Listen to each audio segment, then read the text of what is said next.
Pernahkah kalian merasa ada seseorang yang selalu merasa diri kalian itu istimewa? Orang itu bukan pasangan kalian, bukan atasan, bukan pula rekan kerja yang senior. Orang itu hanya rekan kerja biasa, tetapi selalu membuat ruang kerja menjadi hidup ketika dia hadir. Entah apa yang menyebabkan terjadinya seperti itu. Mungkin karena orang ini pada dasarnya berkarisma. Orang yang berkarisma mampu membangun dan menjaga hubungan dengan baik, dan secara konsisten memengaruhi orang-orang di sekitar mereka dengan cara yang positif.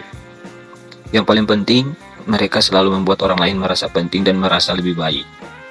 Di video kali ini, bersama kelas pengetahuan, saya akan membahas kebiasaan orang yang berkarisma.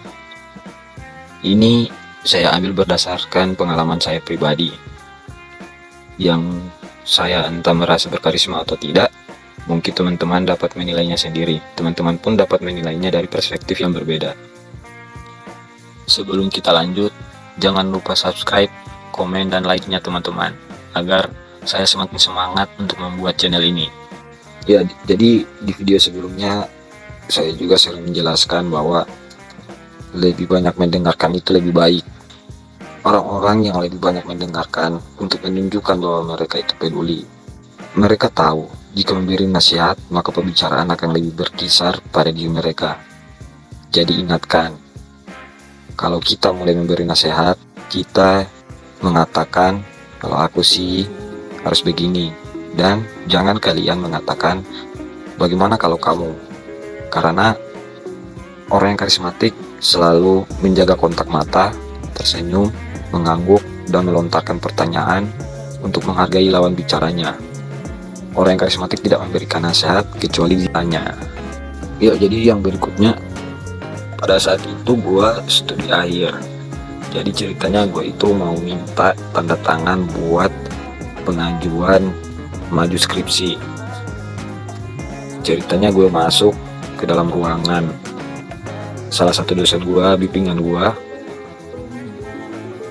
Ketika gue masuk, gue dicuekin. Dosen gue itu lebih memilih kesibukannya di laptopnya, atau ketika saya bercerita keluhan untuk pengajuan skripsi, dosen saya itu lebih mending handphonenya, tidak fokus kepada pembicaraan apa yang ingin saya lakukan. Jadi berhenti beraktivitas ketika diajak bicara. Kesal kan kalau kita berbicara pada seseorang tetapi dia sibuk mengecek ponselnya, laptop, atau koran yang dia baca. Orang yang karismatik tidak akan melirik monitor komputernya ketika dia diajak bicara. Tidak akan bisa terkoneksi dengan orang lain jika masih sibuk terkoneksi dengan ponsel, televisi, atau apapun itu. Mereka terbiasa mencurahkan seluruh perhatian pada yang diajak bicaranya. Tak heran orang lain ingin selalu ada di dekat orang-orang yang berkarisma seperti itu. Ya, jadi kita pun pasti sering merasakan hal yang sama. Kalau kita itu pernah merasa gagal, merasa sebuah kegagalan adalah hal yang wajar. Orang berkarisma itu mau mengakui kegagalan mereka. Orang yang sukses sering dianggap berkarisma karena mereka itu sukses. Namun, kalian tidak harus menjadi sukses untuk menjadi orang yang karismatik. Kita hanya perlu bersikap tulus untuk menjadi karismatik. Orang karismatik selalu rendah hati, mau berbagi tentang kegagalan yang kita lakukan, mengakui kesalahan, dan mampu menertawakan diri sendiri. Sementara itu, orang lain tidak akan menertawakan orang yang karismatik. Mereka akan tertawa bersama. Itulah yang membuat orang karismatik lebih disukai.